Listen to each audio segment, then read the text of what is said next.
قل انفقوا طوعا او کرحا لن يتقبل منكم انکم کنتم قوما فاسقین۔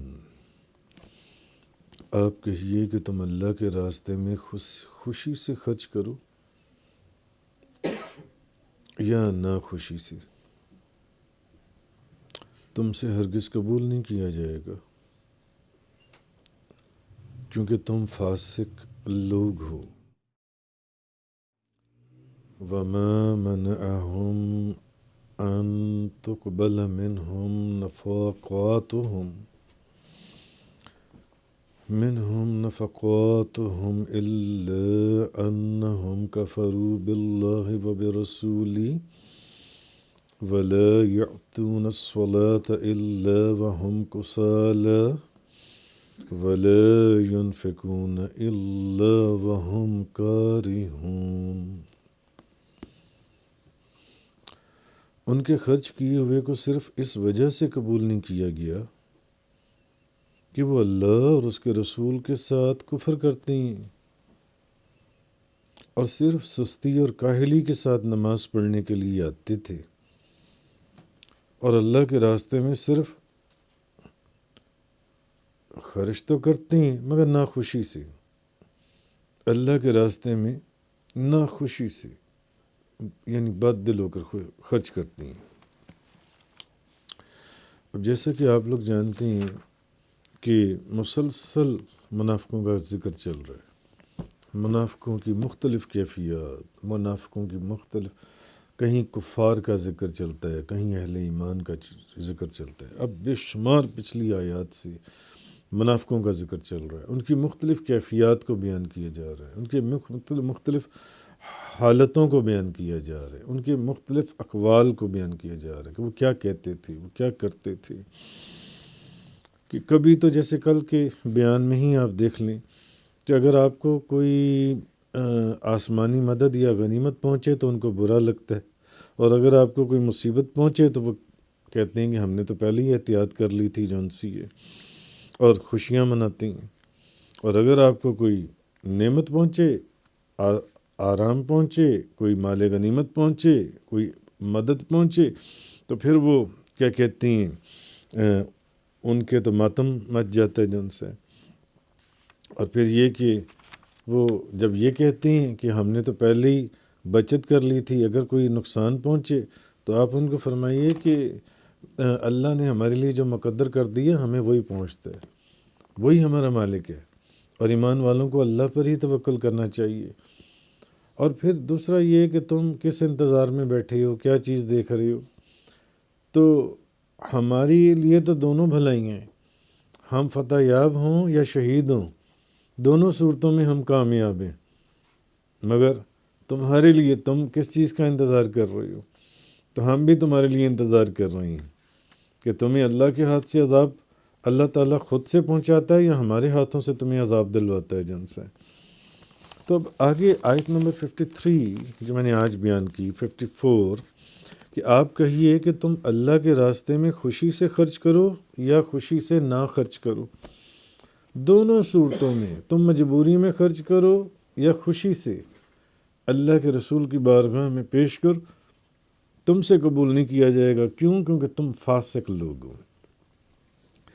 اور دوسری بات یہ کہ ان کے خرچ کیے ہوئے کو صرف اس وجہ سے قبول نہیں کیا گیا کہ وہ اللہ اور اس کے رسول کا انکار کرنے والے تھے، اس لیے بھی تو ان سے قبول نہیں نہ کیا گیا۔ وہ تو نبی کریم صلی اللہ علیہ وسلم کا انکار کرتے تھے، اور چونکہ منافق تھے، کیا کرتے کیا تھے، سستی کے ساتھ نماز پڑھنے کے لیے آتے تھے۔ اب اگر نماز پڑھنے بھی نہ آتے تو سب کو پتہ چل جاتا کہ یہ مسلمان نہیں ہے، کیونکہ مسلمان کی تو نشانی نماز پڑھنا ہے، تو ان کا نفاق کھل کر سامنے آ جاتا۔ تو اب اللہ پاک فرما رہا ہے کہ اس لیے بھی قبول نہیں کیا جائے گا کہ ایک تو وہ اللہ اور اس کے رسول کا انکار کرتے ہیں، دوسرا نمازیں پڑھنے کے لیے آتے ہیں تو بڑی سستی کے ساتھ، بڑی کاہلی کے ساتھ، بڑی آوازار ہو کر نماز پڑھنے کے لیے آتی ہیں۔ تو اور اللہ کے راستے میں خرچ تو کرتے ہیں مگر بد دل ہو کر خرچ کرتے ہیں، بد دل ہو کر، تو ان کا وہ خرچ کرنا ان کے کسی کام نہیں آنا جو ان سا ہے۔ تو اصل میں یہاں فرمایا ہی گیا کہ منافق جو ہیں بعض منافق وہ جہاد میں مسلمانوں کا ساتھ دینے کے لیے تو تیار نہیں تھے. اب منافقوں کی میں نے کہا نا مختلف حالتیں اور کیفیات بیان ہو رہی ہیں. اب ان منافقوں کا ذکر ہے کہ وہ مسلمانوں کا نبی کریم صلی اللہ علیہ وسلم نے فرمایا نکلو تیار ہو جاؤ، مگر وہ ساتھ جانے کے لیے تیار نہیں تھے. لیکن اب وہ بالکل آپ صلی اللہ علیہ وسلم سے بے تعلق رہ کر اپنے آپ کو بے نقاب بھی نہیں کرنا چاہتے تھے کہ ہم کھل کر ڈسکلوز ہو جائیں سب کے سامنے جو ان سے ہے. تو اس لیے وہ اس کو مصلحت کے خلاف سمجھتے تھے.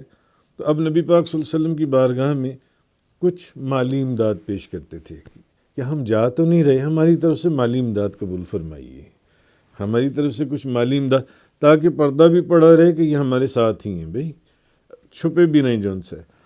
مگر حکم پر عمل بھی نہیں کرنا، جہاں پر آپ سرکار بھیجنا چاہیں نہیں جانا.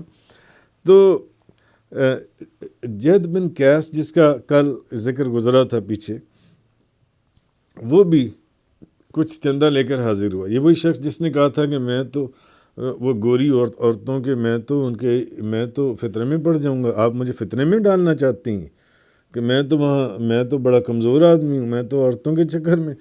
تو جس کے لیے اللہ پاک نے فرمایا تھا کہ یہ فتنے میں پڑنا نہیں، یہ تو پڑ گیا فتنے کے اندر، اور اس کا فتنہ وہ اس کو کہاں پہنچائے گا، پھر اس کا سر بیان.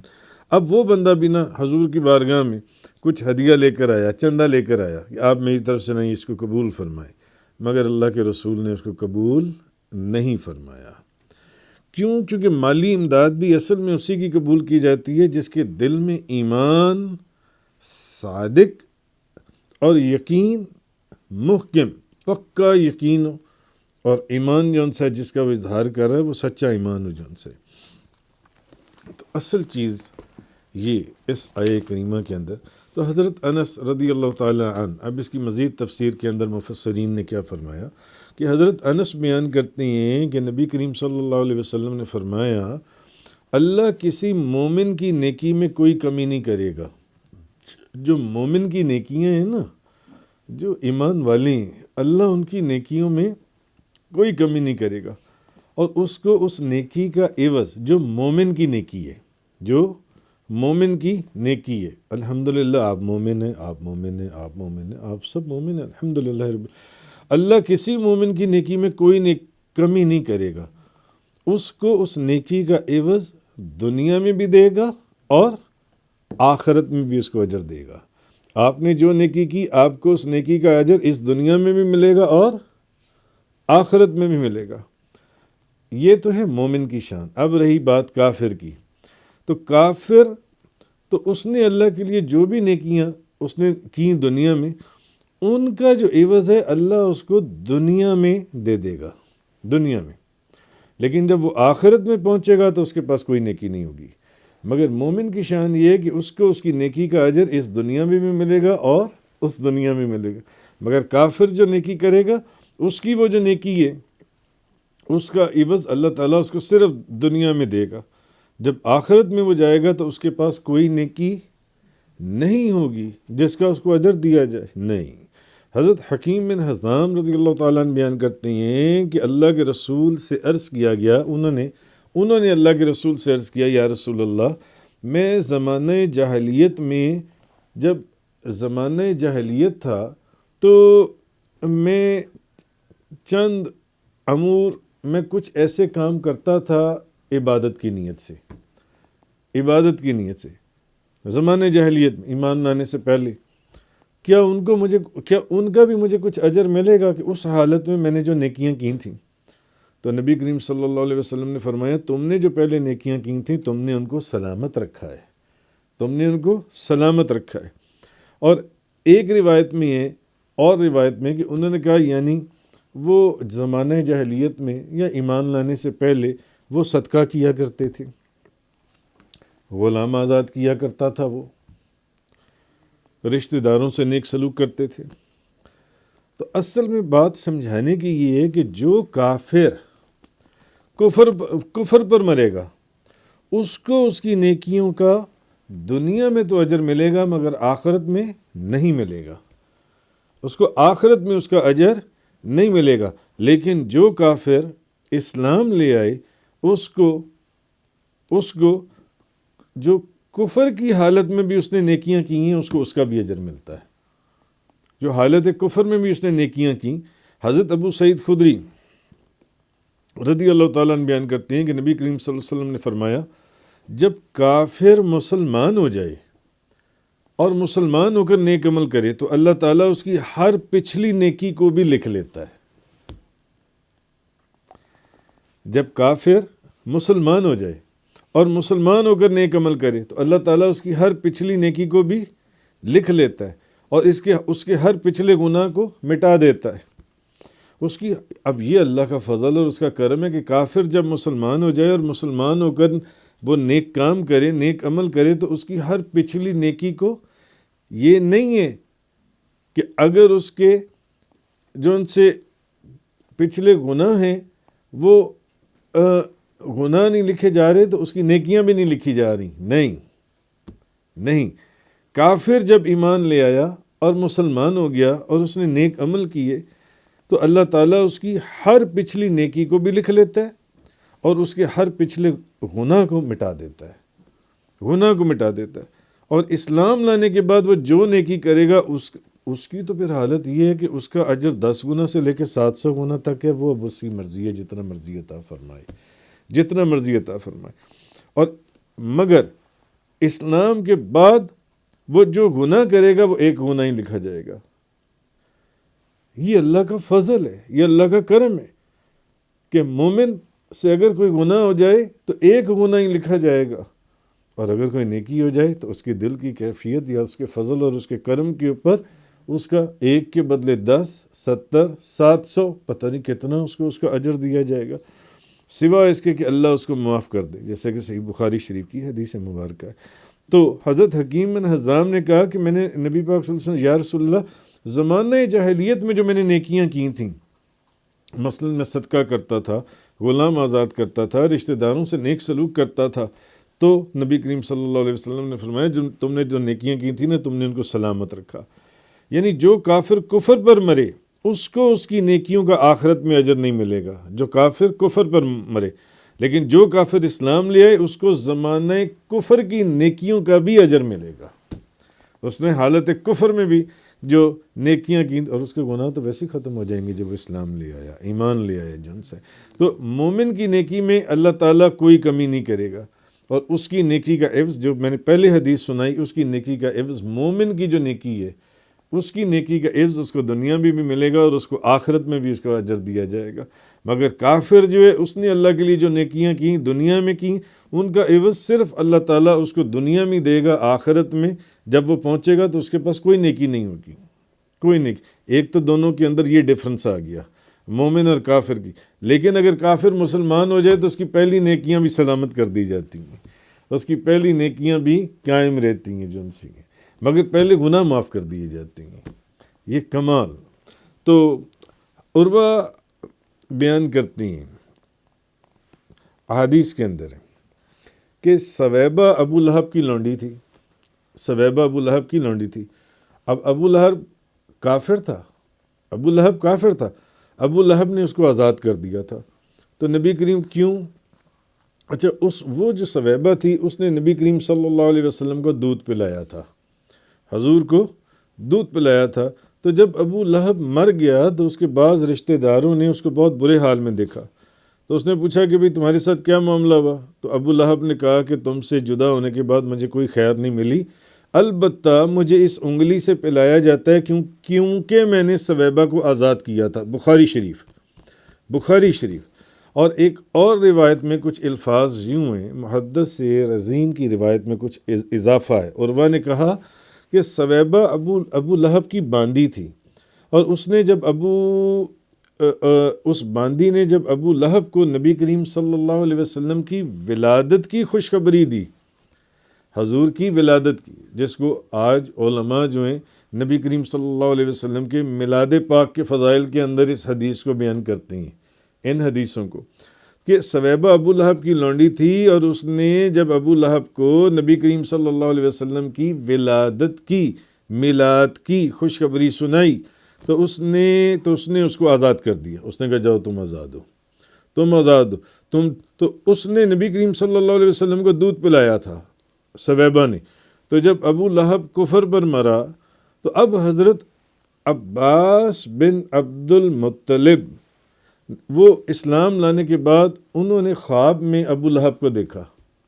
حضرت عباس بن عبد المطلب نے اسلام لانے کے بعد انہوں نے ابو لہب بھائی تھا، انہوں نے اس کو خواب میں دیکھا تو بڑی بری حالت میں اس نے دیکھا. تو اس سے پوچھا کہ بھی تمہارے ساتھ کیا معاملہ ہوا؟ تو اس نے کہا کہ تمہارے بعد میں نے کسی بھلائی کو نہیں دیکھا ماں سوائے اس کے کہ وہی پیر والے دن جس دن نبی پاک صلی اللہ علیہ وسلم کی پیدائش ہوئی تھی، ولادت کی خوشخبری مجھے ثویبہ نے دی تھی، حضور کے میلاد کی خوشخبری. تو میں نے اس کو اپنی انگلی سے یعنی اشارہ کیا تھا کہ چلو جاؤ آج کے بعد پھر تم آزاد ہو. تم نے مجھے خوشخبری سنائی ہے میرے بھتیجے کی جون سی ہے، میرے بھتیجے کے پیدائش کی. تو مجھے تو اس انگلی سے جس سے یعنی میں نے اس کو آزاد، جاؤ آج کے بعد تم آزاد ہو جون سے. تو مجھے اس انگلی سے ہر پیر کی رات پہ لایا جاتا ہے کیونکہ میں نے ثویبہ کو اس انگلی کے اشارے سے آزاد کیا تھا. آگے یہ الفاظ ہیں حضرت عباس بن عبد المطلب کی روایت کے اندر کہ میں نے ثویبہ کو اس انگلی کے اشارے سے آزاد کیا تھا. تو اصل چیز یہ ہے کہ تو پھر سوچیں گے کہ بھئی کافر جو ہے، کافر کی نیکی کا تو اجر صرف اس کو دنیا میں ملتا ہے.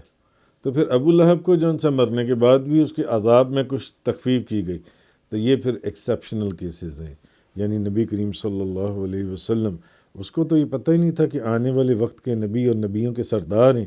اس نے تو بھتیجے کی خوشی کے اندر ابو لہب نے ثویبہ کو آزاد کر دیا تو اس کے عذاب میں، کافر کے عذاب میں تھوڑی سی تخفیف کر دی گئی جن سے. یہ کچھ ایکسیپشنل کیسز ہیں لیکن وہ اصل چیز ہے جو میں نے آپ کو اس آیت کی تفسیر میں بتائی ہے.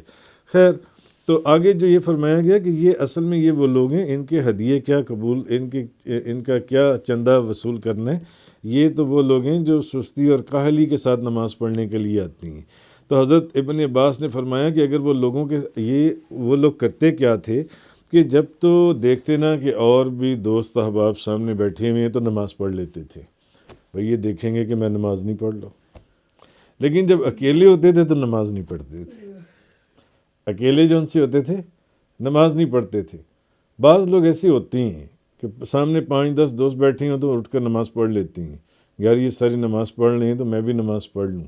لیکن جب اکیلے گھر میں ہوتے ہیں تو نماز نہیں پڑھتے، مگر ان کا حکم بڑا سخت ہے قرآن اور حدیث کے اندر. خیر، ایسا شخص نماز پڑھنے پر کسی اجر کی امید رکھتا ہے. اس طرح کے جو لوگ ہیں ان کو نماز کے پڑھنے کے پر نہ تو کسی اجر کی امید ہوتی ہے اور نہ نماز نہ پڑھنے سے ان کو کسی عذاب کا خوف ہوتا ہے. یہ عجیب و غریب ذہنوں کے مالک ہوتے ہیں. تو منافق جو ہے وہ عبادت کی ادائیگی میں کاہلی اور سستی پیدا کرتا ہے. اس آیت سے ہمیں یہ معلوم ہوا کہ منافق اللہ کی جو عبادت ہے اس کو ادا کرنے میں کاہلی اور سستی پیدا، مگر جو ایمان والا ہے جب نماز کا وقت ہوگا تو وہ گھر میں اکیلا ہو یا سب کے بیچ میں ہو، وہ نماز جنسی ادا کرے گا ہی کرے گا.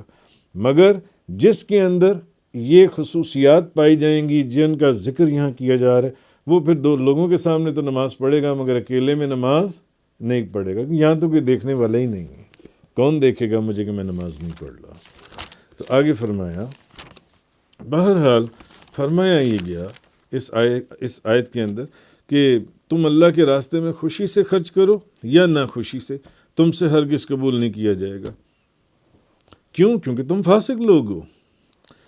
تو اور پھر اللہ نے یہ بھی بتا دیا کہ ان کے خرچ کیے ہوئے کو صرف اس وجہ سے قبول نہیں کیا گیا کہ وہ اللہ اور اس کے رسول کا انکار کرتے ہیں، انکار اور سستی کے ساتھ تو نمازیں پڑھنے کے لیے آتی ہیں تو، اور اللہ کے راستے میں نہ خوشی سے خرچ کرتے ہیں. اسی لیے اللہ کے رسول نے ایسے لوگوں سے چندہ لینے سے یا ہدیہ لینے سے انکار کر دیا کہ چلو دوڑ جاؤ، تمہارا ہدیہ نہیں چاہیے. آگے فرمایا فَلَا تُعْجِبْكَ أَمْوَالُهُمْ وَلَا أَوْلَادُهُمْ، سو ان کے مال اور اولاد سے آپ متعجب نہ ہوں، حیران نہ ہوں. إِنَّمَا يُرِيدُ اللَّهُ لِيُعَذِّبَهُمْ بِهَا فِي الْحَيَاةِ الدُّنْيَا وَتَزْهَقَ أَنفُسُهُمْ وَهُمْ كَافِرُونَ.